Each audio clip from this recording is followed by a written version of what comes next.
Welcome to the Blank Canvas. This week I'm going to be talking about my process and inspiration behind my guided meditation to connect with your divine masculine. As well, I'm going to give you an update on my latest painting and do a reading for the week from my oracle deck called the Messenger Cards.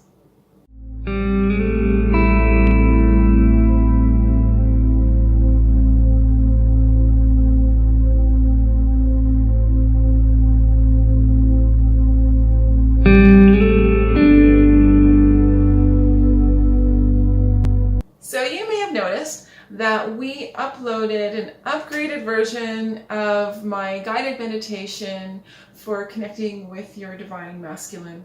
That was a mouthful. I really want to share the creative backstory to that guided meditation and my other guided meditations. So with that guided meditation specifically, I was single at the time. I had just ended a relationship a few months before I created that guided meditation, and I was determined and had set a really strong intention that I was going to figure out why my relationships were so unfulfilling for me and why they just kept going the wrong way and going sideways, and why I was attracting the same kind of man into my life for relationships. And so what I mostly discovered was, first of all, that I had some pretty big shadow aspects of myself that had some very limiting beliefs about relationships and about men. And so I started to do a lot of shadow work around relationships, which I'm still doing. That is an ongoing process that is, I think, very important for all of our awakening and to have better relationships with ourselves and with others.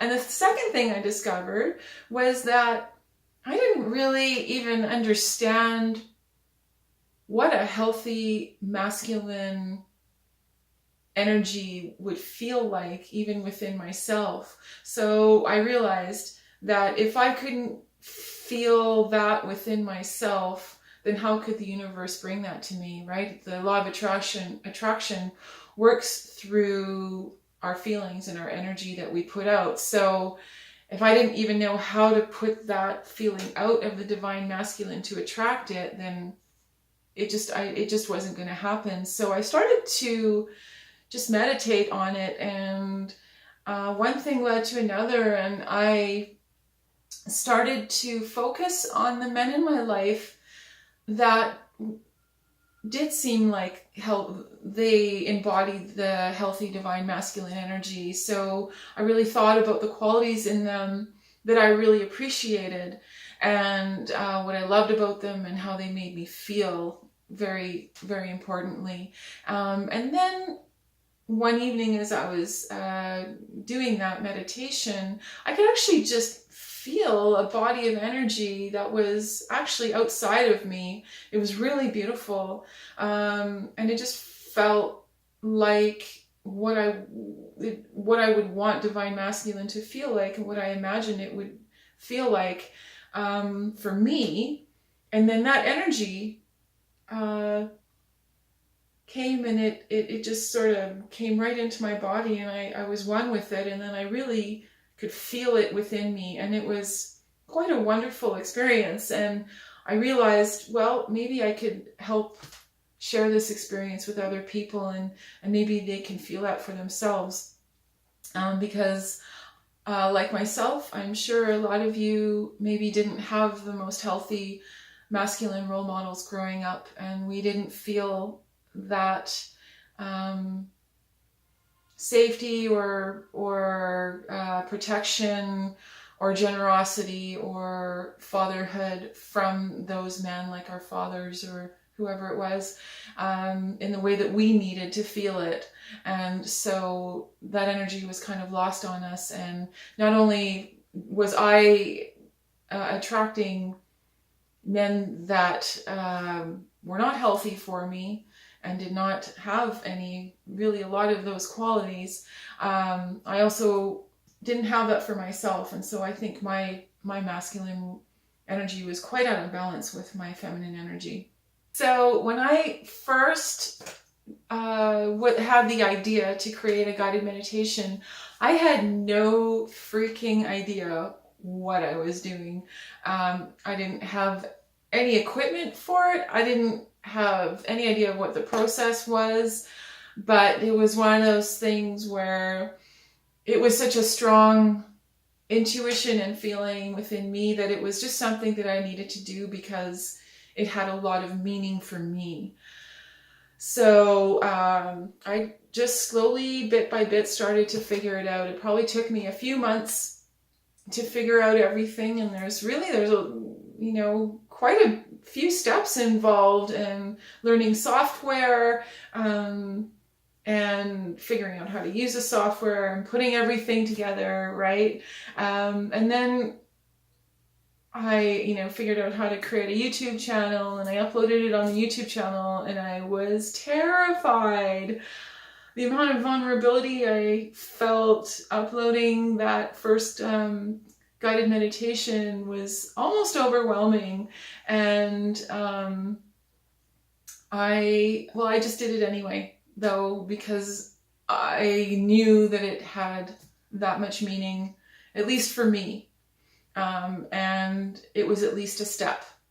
And I knew that they would probably get better. If I were to do more, they would probably get better. And now hopefully they will, the production quality will start to get better. But you know what? At least I did it.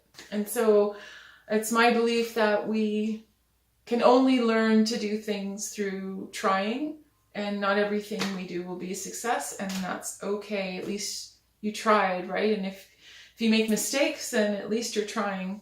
And I think it's a really important process, and making mistakes isn't making mistakes, it's just learning, right? That's all it is. And so the next two guided meditations were probably just as scary, maybe only incrementally less scary. And so I uploaded them, and then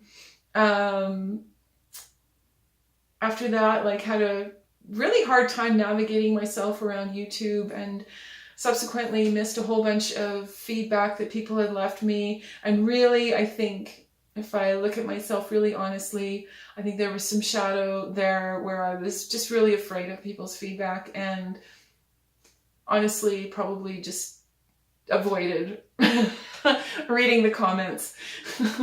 Didn't try hard enough to figure out all the technical stuff, and avoided the comments. So I'm kind of over that now. It's still a little bit scary, but much more over that now. So thank you so much for listening to those and for commenting. I really appreciate it. And so the good news was that about 3 months after I created the Divine Masculine guided meditation, I actually did attract a new partner. One day, shortly before I met him, I said to my roommate, I'm ready for a boyfriend, which was really new because I had spent a whole year single on purpose. I knew I had a lot of stuff to sort out about relationships for myself. But one day I literally woke up and I was like, yep, I'm ready to meet someone now. And boy, did I meet him quickly. And I have to say that I knew within a few hours that he was the one, because I could feel very strongly that divine masculine energy within him. So it was a wonderful experience, and I'm still in that relationship with him, and it's really good. And I am learning a ton about myself, and I'm going to speak about relationships in videos to come and what I've learned, and maybe I can shed some light on that for some of you. As you can see over here, I have done some work on my unicorn painting, and this week he actually sprouted a horn, which is exciting for him, being that he's a unicorn. And the sky got stormier, and what else happened? A little bit happened in the landscape. I started putting some grass, a little bit more detail into the grass near the bottom, and there's lots more work to be done there. That is not finished yet, but the finished product is really close. I can feel it. And so one thing I do, just to share a little bit of my process with you, is throughout the process of painting, if I'm feeling a little lost or feeling like I don't quite have the direction, I sit down with it and I visualize how I want the painting to feel when it's finished. And it's not hard to do. I can feel its intensity, and I can feel its richness, and I can feel the energy coming off of it, and I can certainly feel the love coming off of it, and maybe I'm projecting. So I'm going to do a reading for the week, and I went ahead and I pulled some cards, and so I pulled 3 cards, which is the messenger card spread, and so the first card is Mother Earth, which is the turtle, and this card you can see is very much black and white, and I did a whole series of paintings of black and white paintings, and these were the albino animals, and these cards have a real purity to them, like the albino animals, and they're very powerful cards, especially the black and white ones in the deck. And this card, Mother Earth, is such a beautiful reminder for me in many ways to make sure that I'm connecting with Mother Earth, for one thing. It's very important for all of us to do that, to connect to her energy. And we can do a lot of clearing and releasing when we're out in nature, and a lot of, for me, I get a lot of downloads when I'm in nature and walking in nature, because I'm extremely present when I'm with nature. So I'm looking around and appreciating in gratitude and very present and in the moment. And when we are present and in the moment, we receive our downloads, our brilliant ideas. Otherwise, it's really hard for that information to get through all the clutter in our minds when our minds are trying to figure everything out and we're not present. So that's the first card. And then the second and the third card just help to support the first card. And the second card is the elk.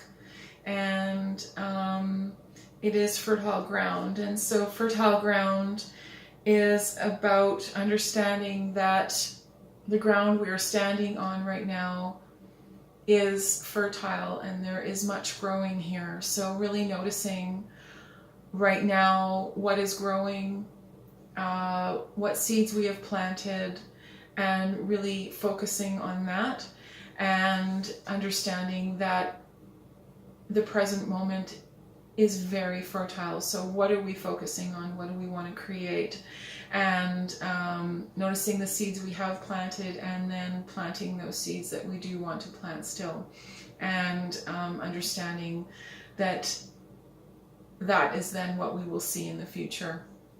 The third card is the journey, which is another white wolf that I painted, and the journey is about a heart journey that we are going to be going on. And I believe I pulled the same card last week in our reading. That is very interesting. So it's time we all went on this heart journey that can also involve doing something in our life that has a lot of meaning for us, that will be a really big part of this journey for each of us. And so the elk and the wolf are both supporting us in connecting with Mother Earth. Very interesting. I'm just getting a little bit of information here. So connecting with Mother Earth and actually honoring the feminine. Honoring the divine feminine within each of us. That's for men and women equally, or however you identify sexually. So really honoring the divine feminine, and who better to honor the divine feminine than the divine masculine. So really honoring what the divine feminine is, what it does, and what it has brought to your life. So the journey and realizing that right now in this present moment we are planting seeds for the future, that is helping us to really embody the divine feminine. I wanted to thank my most recent customer down in the US that bought my white wolf painting titled Infinite. And it's always really exciting for me when my paintings find their home. Sometimes it takes a little while. Sometimes it happens right away, but it's kind of a bittersweet thing for me. But I'm always really happy when they're going to the place where they were meant to go, and the art and the customer are united, or I should say the art and the soul are united, and it's always just so rewarding for me. Makes me love what I do even more. I also wanted to thank everyone that has booked a video reading with me or an email reading with me, because all of these things like selling paintings, selling my messenger cards, and thank you to all of you who have purchased my messenger cards and my readings, it all just goes to continuing my work and supports me so much. So thank you and blessings to you for that. And also a heartfelt thank you to all of you who have subscribed. I have made it over the 100 subscriber mark just in the last couple days, which doesn't sound like a lot, but when you're a new YouTube channel, it's not the easiest thing to have your stuff be found, in the search engine, and it's not the easiest thing to find your audience. So it's happening, and we hope to get up to 1,000 subscribers in the next few months. So thanks so much for your support, and please, if you haven't already, subscribed, and please share my videos if they inspire you or they have meaning for you. Welcome to the blank canvas. This is my... So you may have noticed that... And so to create my